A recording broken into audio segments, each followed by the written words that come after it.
তারা আমার ভাই আবরার ফারাদকে মেরে ফেলেছিল সে ভারত বিদেশি কথা বলার কারণে।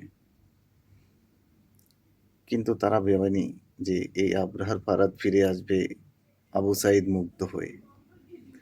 তারা তাকেও মেরে ফেলেছিল তাদের বিরুদ্ধে কথা বলার কারণে, তাদের বিরুদ্ধে দাঁড়ানোর কারণে।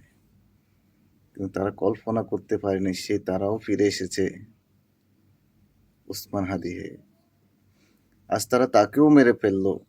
তারা হয়তো ভাবছে তারা জিতে গেছে, কিন্তু তারা হয়তো জানে না এই ওসমান হাদিও ফিরে আসবে কোনো না কোনো এক রূপে।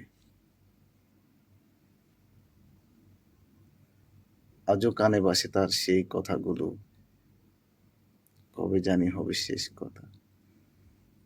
নিয়তির ডাকে দিল যে সাড়া, ভেঙে দিয়ে সব নীরবতা। যার চলে যায় সেই বুঝে হায় বিচ্ছেদের কি যন্ত্রণা। অবুঝ শিশুর অবুঝ প্রশ্ন, কি দিয়ে দিবে যে সান্ত্বনা। আমরা এমন একটা দেশে বসবাস করছি যে দেশে মানুষ খুন করে প্রশাসনের চোখ দিয়ে খুনিরা পালিয়ে যায় আমাদের পার্শ্ববর্তী দেশে। তারাই তাদেরকে আশ্রয় দেয়, তারাই তাদেরকে মারে। তাদেরকে নিয়ে কথা বললেই আমাদেরকে মরতে হয়। হয়তো আমরাই সেই গাজওয়াতুল হিন্দের সূচনা হব। আমার সেই ভাইরাই হবে সেই গাজওয়াতুল হিন্দের সূচনা। আসলে ভারত কোনোদিন আমাদের বন্ধু রাষ্ট্র ছিল না এবং হবেও না। ইনশাল্লাহ এই ভারত শাসন করবে মুসলিমরা।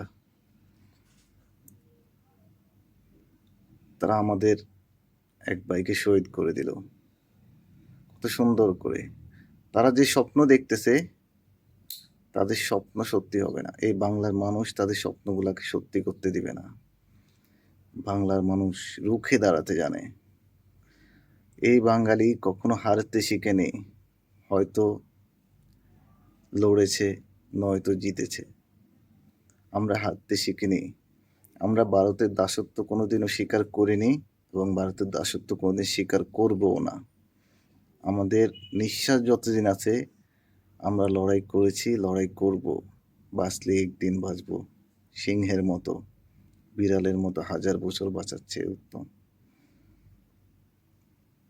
আমার ভাই আমার ভাই আব্রাহার, আমার ভাই মুগ্ধ, আবু সাইদ, আরও লক্ষ শহীদ, আমার ভাই ওসমান হাদি, এরা ফিরে আসবে কোনো না কোনো রূপে। এই ওসমান হাদির শহীদ হয়ে গেল, আরও ওসমান হাদি জন্ম নেবে। মাগার আমরা ভারতের বিরুদ্ধে কথা বলতে শিখে গেছি। আমরা শিখেছি সেই মাওলানা ভাসানী থেকে ভারতের বিরুদ্ধে কথা বলা। আর আমরা কিয়ামত পর্যন্ত কথা বলেই যাব।